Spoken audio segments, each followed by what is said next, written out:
Hi, my name is Martin and I'm an alcoholic. Step one, we admitted we were powerless over alcohol, that our lives had become unmanageable. Who cares to admit complete defeat? Practically no one, of course. Every natural instinct cries out against the idea of personal powerlessness. It is truly awful to admit that, glass in hand, we have warped our minds into such an obsession for destructive drinking that only an act of providence can remove it from us. No other kind of bankruptcy is like this one. Alcohol now become the rapacious creditor, bleeds us of all self-sufficiency and all will to resist its demands. Once this stark fact is accepted, our bankruptcy as going human concerns is complete. But upon entering AA, we soon take quite another view of this absolute humiliation. We perceive that only through utter defeat are we able to take our first steps toward liberation and strength. Our admissions of personal powerlessness finally turn out to be firm bedrock upon which happy and purposeful lives may be built. We know that little good can come to any alcoholic who joins AA unless he has first accepted his devastating weakness and all its consequences. Until he so humbles himself, his sobriety, if any, will be precarious. Of real happiness he will find none at all. Proved beyond doubt by an immense experience, this is one of the facts of AA life.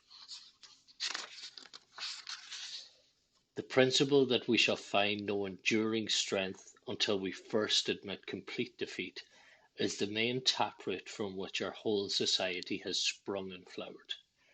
When first challenged to admit defeat, most of us revolted.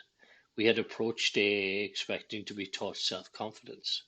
Then we had been told, so far as alcohol is concerned, self-confidence was no good whatever. In fact, it was a total liability. Our sponsors declared that we were the victims of a mental obsession so subtly powerful that no amount of human willpower could break it. There was, they said, no such thing as the personal conquest of this compulsion by the unaided will. Relentlessly deepening our dilemma, our sponsors pointed out our increasing sensitivity to alcohol, an allergy they called it. The tyrant alcohol wielded a double-edged sword over us. First, we were smitten by an insane urge that condemned us to go on drinking, and then by an allergy of the body that ensured we would ultimately destroy ourselves in the process. Few indeed were those who, so assailed, had ever won through in single-handed combat. It was a statistical fact that alcoholics almost never recovered on their own resources, and this had been true apparently ever since man had first crushed grapes. In AA's pioneering time, none but the most desperate cases could swallow and digest this unpalatable truth.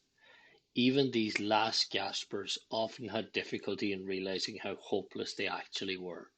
But a few did, and when these laid hold of AA principles with all the fervour with which the drowning sees life preservers, they almost invariably got well. That is why the first edition of the book Alcoholics Anonymous, published when our membership was small, dealt with low bottom cases only. Many less desperate alcoholics tried AA, but did not succeed because they could not make the admission of hopelessness. It is a tremendous satisfaction to record that in the following years this changed. Alcoholics who still had their health, their families, their jobs, and even two cars in the garage began to recognize their alcoholism. As this trend grew, they were joined by young people who were scarcely more than potential alcoholics. They were spared that last 10 or 15 years of literal hell the rest of us had gone through. Since step one requires an admission that our lives have become unmanageable, how could people such as these take this step? It was obviously necessary to raise the bottom the rest of us had hit to the point where it would hit them. By going back in our drinking histories, we would show that years before we realized it, we were out of control, that our drinking even then was no mere habit, that it was indeed the beginning of a fatal progression. To the doubters, we could say, perhaps you're not an alcoholic after all. Why don't you try some more controlled drinking, bearing in mind, meanwhile, what we have told you about alcoholism? This attitude brought immediate and practical results. It was then discovered that when one alcoholic had planted in the mind of another the true nature of his malady, that person could never be the same again. Following every spree, he would say to himself, maybe those AAs were right. After a few such experiences, often years before the onset of extreme difficulties, he would return to us convinced.